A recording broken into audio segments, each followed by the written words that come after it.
piece of legislation. Thank you very much, Mr. Chair.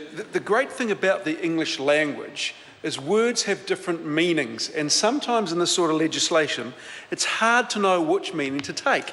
I mean, we're talking about a bright line test, and if I look up the Oxford Dictionary, which is sort of acknowledged as the preeminent dictionary amongst dictionaries, the definition of bright means giving out or reflecting light.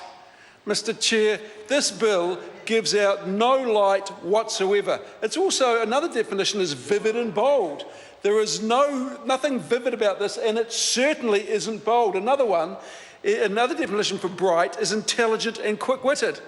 Mr. Chair, I remember about 5 or 6 years ago, the IRD published a paper on the cost of speculation, i.e. the cost of speculators not paying tax, hiding behind things like the intent test. So the government brings this in. They acknowledge there's a problem. So the government brings in this piece of legislation, which has the word bright in it, in order to fix the problem. And then the finance minister comes out and says it's only going to raise $5 million. How do you go from a problem of $250 million a year to only raising $5 million? Mr. Speaker, this is the not so bright line test. It's an absolute fail.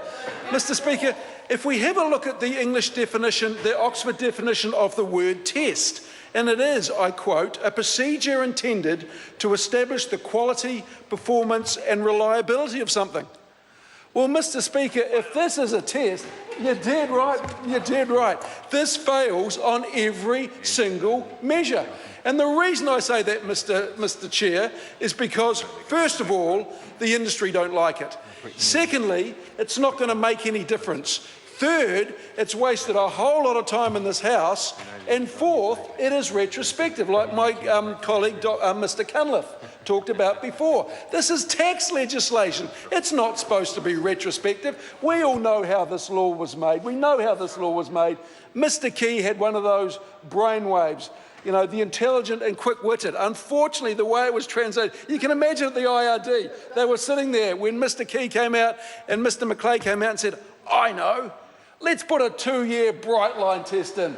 And you could hear the guys at the IRD go, no, please, please, don't bring this before us. And he did. And he did. So the IRD officials had to come to FEC, and you could see them. You can tell when they are forced to put legislation in place that they don't like, because the eyes sort of drop. Mr. Cosgrove goes hard and says, what about this, what about that? And they don't really have the answers. The eyes drop. There's no enthusiasm because, Mr. Speaker, Mr. Chair, the IRD, not only KPMG, not only the lawyers, but the IRD know that this is not good legislation. But what I would say, Mr. Chair, is there is one group of people, one industry who I think believe this is really good legislation. That is the speculators. That's the speculators, because as acknowledged by everyone, Mr. Chair, as acknowledged, this is not going to catch those speculators in any way, shape or form, because the $250 million avoidance industry may now be the $245 million avoidance industry, but there is still a really big industry out there. So this is a bill you have when you're not actually having a bill. I must admit, it has been used before, but goodness me. It is not good legislation. So I think it should be called the not so bright line test, because it won't fix anything. It doesn't give out any light. It doesn't reflect anything. It's not vivid. It's not bold. It's not intelligent. It's not quick-witted. It is not a procedure intended to establish quality. In fact, there is nothing quality about this. There's nothing performance about this. And in terms of reliability, it's easily avoided. This is not what tax legislation is supposed to be about. And Mr. Chair, when we talk about tax legislation around taxing speculator profits, in fact, you know what?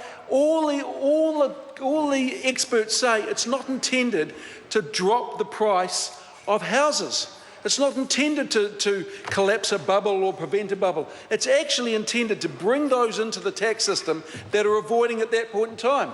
So when Mr. Key comes out and says, we've got a job, we've got something, we've got a test that we know will dampen the Auckland housing market, this sort of legislation is not intended to dampen housing markets. It never is, and it never does.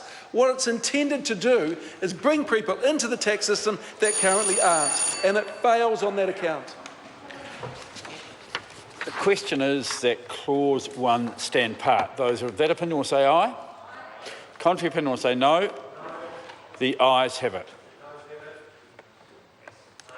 A party vote is called for. The clerk will conduct a party vote.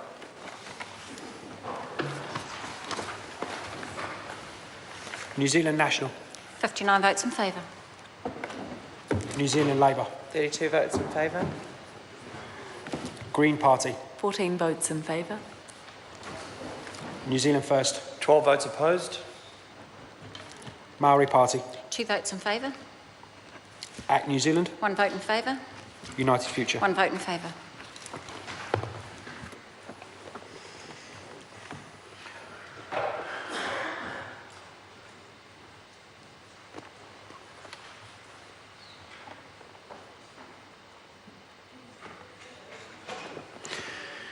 The ayes are 109, the noes are 12.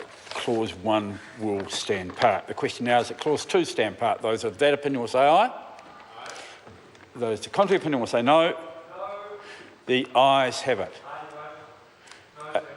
A party vote is called for. The clerk will conduct a party vote. New Zealand National. 59 votes in favour. New Zealand Labour. 32 votes in favour. Green Party. 14 votes in favour. New Zealand First. 12 votes opposed. Maori Party. 2 votes in favour.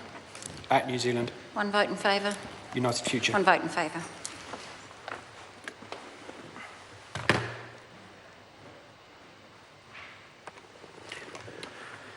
The ayes are 109, the noes are 12.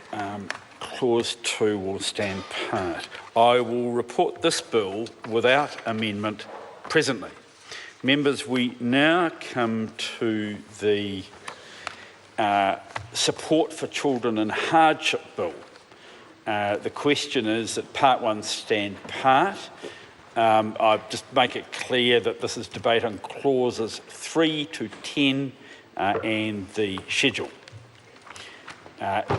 There are, I understand, SOPs number 135, 136 and 137, which also relate to this part. So the